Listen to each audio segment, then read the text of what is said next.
So they're terrorizing people, threatening me with cars. I just got at the pullover. Anytime I record them on Facebook Live will delete my video and ban me. So I just got here and they arrived. And it's like they were gonna hit me with the car. So there's cameras recording. So this Trump, he says he's fighting Iran, but even the Iran said they don't know why he attacked them. It's like he has another mission. And it's like it's a proxy war whereby he's attacking activists like me and have evidence against him and they want to drive me crazy. They threatened me with the car. As soon as I got here, the car speed towards me. And the Civilian Complaint Review Board won't help me investigate this. They're acting like terrorists. And I used to record a lot of their attacks on Facebook Live.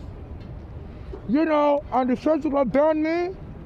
So please, the Manhattan Federal Court, I criticize Trump. I'm a minority. And they say Trump is a mobster that owned the casino where I was too. And they say a lot of the casino owners are part of the mob because they deal with a lot of criminals that spend their ill-gotten gain in casinos, and they make friends with the casino owners, and they make friends with bad police, corrupt police. So they're always trying to scare me, terrorize with cars. Last year also, as I got here on the 2 train, I saw a Mexican guy on the floor, a Spanish guy on the floor, and the person said, "You're going home. You're going home." At that time, Trump was deporting people. I was criticizing him online, and I started recording. That this looks like they're just insulting me. Watch the Mexican guy be on the floor, and the police was shouting at him, "You're going home. You're going home." And it sounds like he's an immigrant. He had an accent, and the guy was just laying on the floor, And then I went to the library. As soon as I came out of the library, a car was trying to run me over on the sidewalk. And I sent the video to the Brooklyn DAs. It didn't help me. So Manhattan Federal Courts, Manhattan DA, Manhattan Federal Courts, and Manhattan Federal Prosecutor Clayton, you have to investigate the use of terrorism to silence critics of Trump. Even Senator Mike Kelly said he has information from Arizona. Said he has information Trump is planning to assassinate his critics, and Trump told him to shut up. And this man Kelly said the law enforcement agents in America shouldn't listen to any legal order to assassinate Trump's critics if it comes from Trump. And Trump told Mike Kelly to shut up. That's going to put Mike Kelly in prison for insurrection, trying to get people to disobey his order. So there's cameras. Let me have picked it up. Yeah, that's the camera there. As soon as I arrived, this is the Brooklyn Supreme Court, and this is the train station. And I used to beg for money in front of this borough hall when Eric Adams was the Black American mayor, and they used to send the police. They used to chase me away, and soon the police will try to arrest me. I use the bathroom downstairs. They've locked up that bathroom and turned it to no longer for customers, it's now for employees. And so the police arrested me and locked me up in the mental hospital, stole my green card, stole all my IDs. And when they used to chase me away from begging for money, and this was Eric Adams' office, it was Representative 2019, I used to say, in Ohio, they're letting Africans become mayor, like in Nigeria became mayor in Ohio at that time. I said, they're letting people, don't bother me, I don't know who you are. I said, they're letting immigrants get driver's license in Ohio, in Iowa.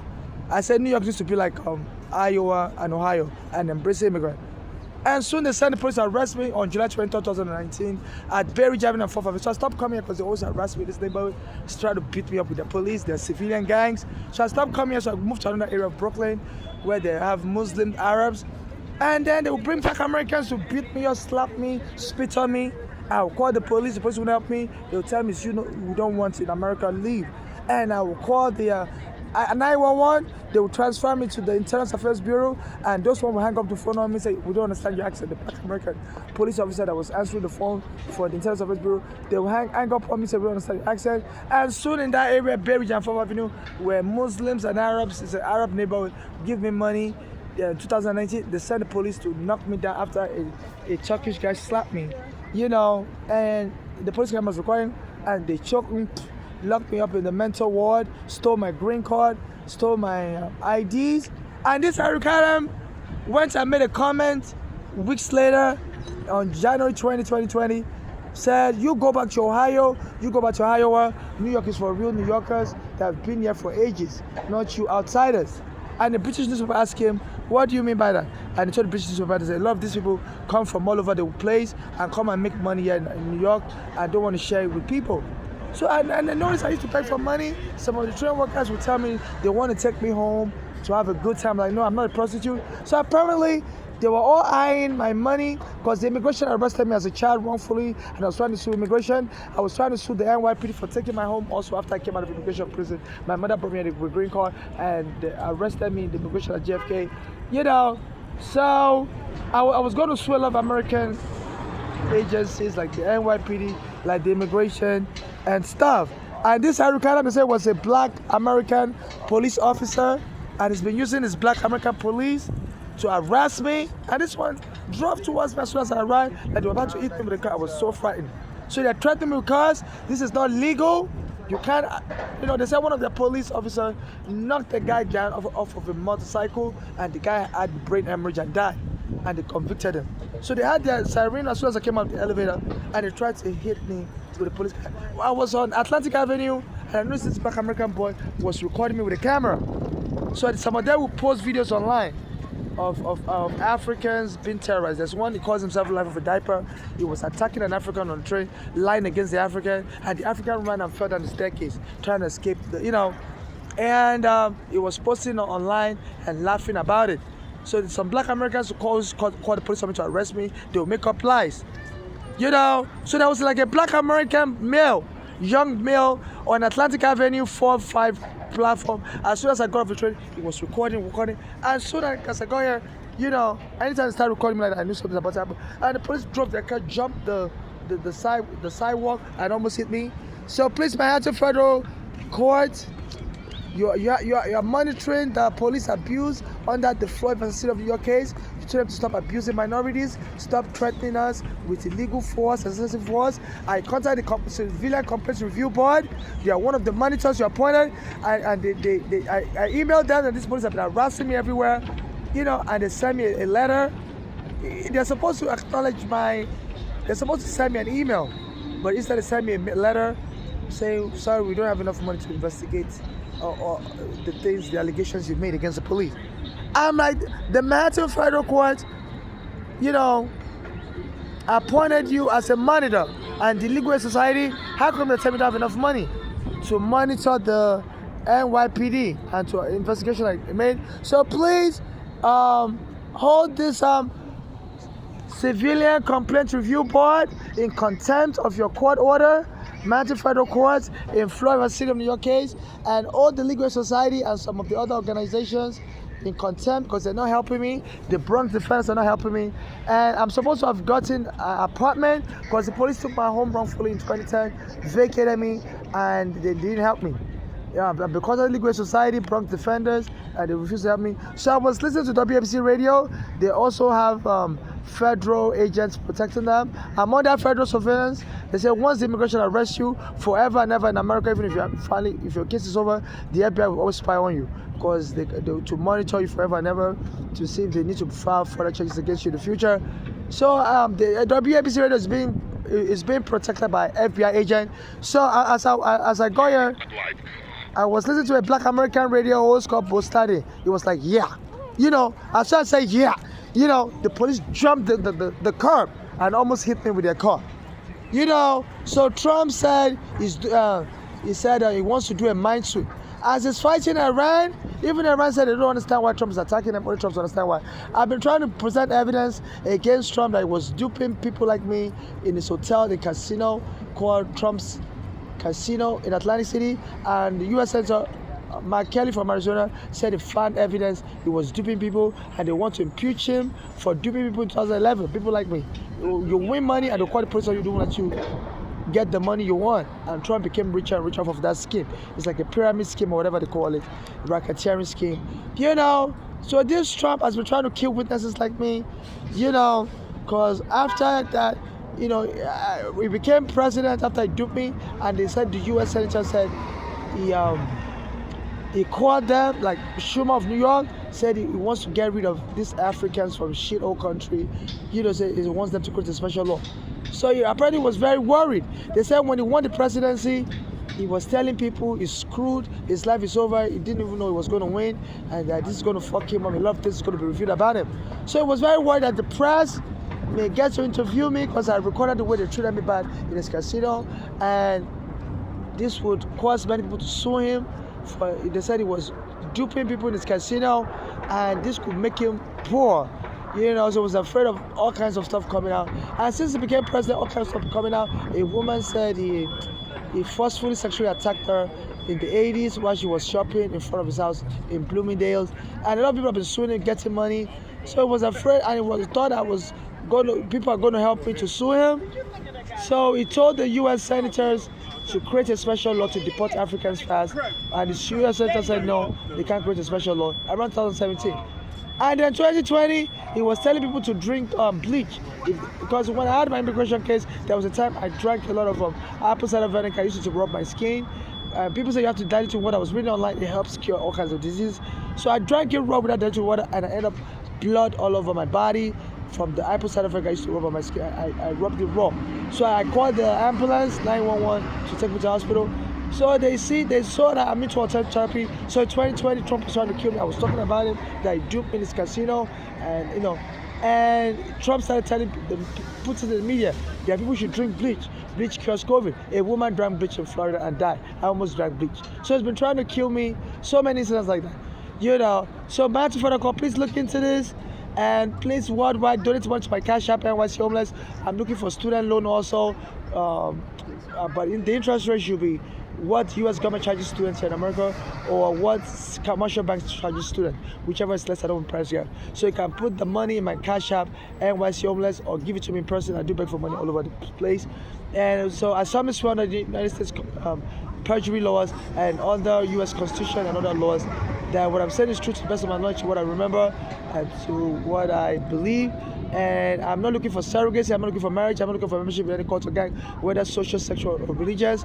And in case I die, I'm killed, only civil activists like me, they haven't denied me in the past year, administer my state, and get justice for me, my late mother. No family member or friend should administer my state or inherit from my state. And also, nobody should make a movie about me if I die or I'm killed. I'm very introverted, and I don't trust anybody to be able to depict me accurately. I don't really talk about my life with people. I only talk about general stuff, even with friends or family. I don't really talk with friends or family for a long time now. Since my mother's daughter's president, I killed her. Polani and Francis, another daughter in Nigeria called Funke. She told me that all moving with killer gang. And I even told the U.S. immigration that when they arrested me in 2000, my mother brought me here and told me her green card doesn't cover me. Even though they lied, even though there's a special law in America that when permanent residents bring their children here, I was under 21, they're supposed to give me a special visa called humanitarian parole visa, even if I don't have a visa. And they didn't give me nothing. Put me in prison. It took me 8 years for the case to be over, and my mother suffered a hard time. I was trying to sue the U.S. immigration, sue the police. A black American helped me at that time. The police were choking me in Arizona, and also I was going to sue Trump. And a black American in Uganda was going to help me. They choked me dead immediately in Uganda. And also my mother's daughters poisoned my mother, killed her. My mother said they were giving her like counterfeit poison, and she fled Pennsylvania to come to New York to go to the hospital here, because she was trying to escape the abuse. And the daughters was able to locate her. She didn't know who told her whereabouts of her hospital she was in, and the daughters told her to lock my mother up in the mental ward. And they killed my mother by locking her up and injecting her with like a drug called ketamine. And my mother's face was like, ah! They showed me a picture when she died. That means they injected her with something. She was in pain, and they told me they forcefully put her in the mental home because her daughter said that's what they want. They want her locked up. So they're abusing us. I trust a boy in America. So they're abusing us. My mother was born in Nigeria. So they're abusing us immigrants. So please, I'm introverted. I told U.S. immigration that it's in my file 7795463. So nobody should make a movie about me unless I'm alive and well to participate in the movie and direct the movie and market the movie, because I don't trust anybody to be able to depict me accurately. I don't really talk about personal life unless when I'm under duress like this. I only talk about certain things, so nobody will know about my life fully. Also, people used to tell me I look like Mary Jesse when I was younger. I'm now older. I don't look like him anymore. I was born a boy. I'm now a girl. But I normally wear a mask because they don't allow me enough time to shave my face. For 6 years I've been on the street. I wear a mask to cover my face. But I'm really a girl now. And I wear glasses just so that people don't misgender me. So I don't want anybody to connect me with Michael Jackson. I don't want to be connected to me in any way or form. I don't want anybody to make a movie about me in any way or form unless I'm alive and well to participate in that movie and market it and directed. I don't trust anybody to be able to depict me accurately. And also, you know, also I'm not into any surrogacy. I'm not into any marriage with anyone. I'm single. I'm married. Never had a child. Never been married. A guy lured me home after the 2020, they lock up all the bathrooms in the train station. I couldn't find a bathroom, and the guy told me to come to his house. And as soon as we got to his house, he said he wants to get married immediately. You know, I don't know these people. He told me he wants to get married immediately. I told him no. He started raping me, beating me up. He told me if I ever escape, the police will kill me on the street. So I called the police to arrest him. They saw the blood on my face, took a picture of my face, but they never arrested him. You know, and they threw me out. You know, and since then the police have been trying to kill me. They say in America there's a law called parentage by estoppel, that if they kill you, they can go and lie in court that you told certain people to go and adopt children for you, and then the court will believe it, because if anything that relates to a little child, the court has to try to believe everything for the interest of the child, and they will steal money from your estate, like lawsuit money you have or any other child, and give it to the little child, and the parents of the child will be the one to inherit everything. So they say inheritance comes to what they do in America. So this is why the police is trying to hit me with a car. They shoot me. You know, they say they always engage in provocation like that. And if you're angry, they can just bring out a gun and shoot you dead. You know, and even Iran said this Trump fighting them, they believe he's just trying to cover up something. So I believe this Trump fighting Iran is trying to create hatred of foreigners, so that anything I say, nobody will believe me. Nobody will believe me. The courts wouldn't believe me. And it's trying to, and it's also said he wants that, you know, so they're going to do a mind sweep. So it's like he's sending a code to the police that to drive me crazy, but that's the best way they can kill you. The police have a right to kill somebody if the person is acting mentally ill. So this Trump has his friend that owns WABC radio, and they also have been speculating on the every time I'm listening. I think the FBI provides security for the WABC radio. So every time I'm listening, they will say stuff like somebody's going to get killed soon, or somebody's going to get raped. They're going to put the person in prison. And they, you know, Dominic Carter is one of the Black American hosts on the WABC radio. He was saying that this morning, March 20, 2026. I was listening to the radio around 12 a.m. to 1 a.m. And now 4 p.m. today, as I was listening to Bo Snodley, it's another Black American WC radio, and he was saying, yeah. You know, as soon as I arrived, he said, yeah. And the police jumped the sidewalk and they were driving their car towards me. I almost screamed out. I was almost, you know, I thought they were about to hit me with a car. So the WABC radio is helping to incite panic. You know, imagine for the court, you have to investigate these people for racketeering. And people have been telling me once I'm killed, everybody's going to go and lie in court and tell people, you know, hire people to claim they know me, I'm their friend, and I told people to go and create children for me. And they're going to, you know, take money from my estate, every lawsuit money, inherit it. My father is dead, my mother is dead, and my mother's daughters are killers. Rest I should stay away from my daughters. They're moving with killers. So, you know, so they believe my mother's daughters will cooperate with them, and they all share the money. So in case I die, I'm killed, only secret activists like me, they haven't denied me help in the past, should administer my estate and get just from my late mother and donate my estate asset to charity donation, financial donation, to people serving in a like me and my late mother, and people being deported by church branches for assistance. No family member or friend should inherit from my estate or administer my estate. So this is what's going on.